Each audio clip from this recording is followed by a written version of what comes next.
Hello friend, welcome back to my channel. তো আমার নাম হচ্ছে গুড্ডি গুপ্তা, আমার চ্যানেলের নাম। এই শাড়িটা হচ্ছে আমি আমার অ্যানিভার্সারিতে পরবো, মানে 18 তারিখে আমার অ্যানিভার্সারি আছে। 18 তারিখ মানে কি, 18 তারিখ আমাদের বাড়িতে 17 তারিখ রামনবমী পুজো আছে, বাট আমাদের বাড়িতে 18 তারিখে রামনবমী পুজো হবে, প্লাস সুন্দরকাণ্ড হবে। লাইটটা এখানটা পড়ছে, এখানটা কেমন একটা লাগছে। তো সেই দিন আমি এটা পরবো সন্ধেবেলা, মানে মানে পুজোতে একটা অন্য পরবো। তো এটা আমি সন্ধেতে পরবো এই শাড়িটা। এই শাড়িটা হচ্ছে হোয়াইটের মধ্যে, ফিট হোয়াইট নয়, মানে হালকা, মানে হোয়াইটই বলা চলে। হোয়াইটের মধ্যে রেড পাড় আছে। আর শাড়িটা দেখতে এরকম লাগছে।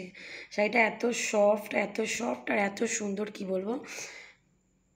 শাড়িটা দাম নিয়েছে 4000। তোমরা এই দেখো, এখান থেকে দেখাচ্ছি পুরো শাড়িটা। মানে 18 তারিখে আমাদের বাড়িতে পুজো আছে, প্লাস একটু কেক কাটিংও রেখেছি 18 তারিখে। মানে ওটা সন্ধ্যের দিকে হবে, মানে পুজো হয়ে যাওয়ার পরে কেক কাটিং রেখেছি। তো পুজো হয়ে, মানে পুজোটা হবে তারপরেই। দাঁড়া, আমি এটা এখানে দেখাই। লাইট এই যে এইভাবে পাটটা দেখো।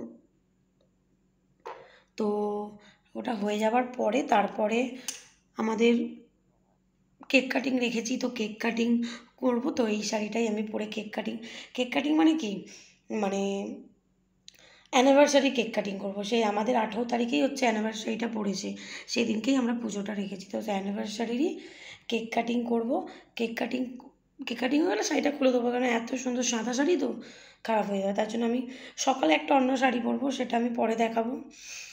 এটা তো শাড়ি দেখাচ্ছি না, এটা আমি ক্যাটলগ দেখাচ্ছি।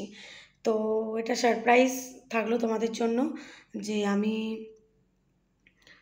শাড়িটা যদি দেখবে তখন ভালো লাগবে শাড়িটা। কেন ক্যাটলগে কেমন লাগছে আমি বুঝতে পারছি না। এই দেখো, এই হচ্ছে ডিজাইন, এই হচ্ছে ডিজাইন।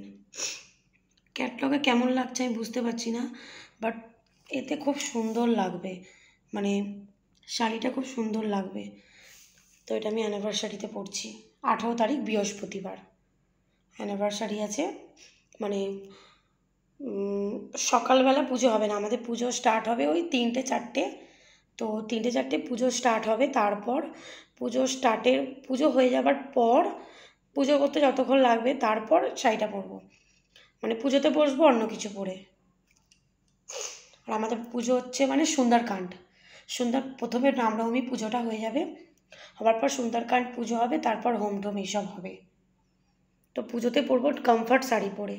এটা সিল্ক, তো এটাকে কি সিল্ক বলে আমি জানি না, খুব সুন্দর একদম, এত সফট শাড়িটা কি বলবো। তো এটা পরা হয়ে যাবে, মানে মানে পুজো হয়ে গেলে এই শাড়িটা আমি পরবো।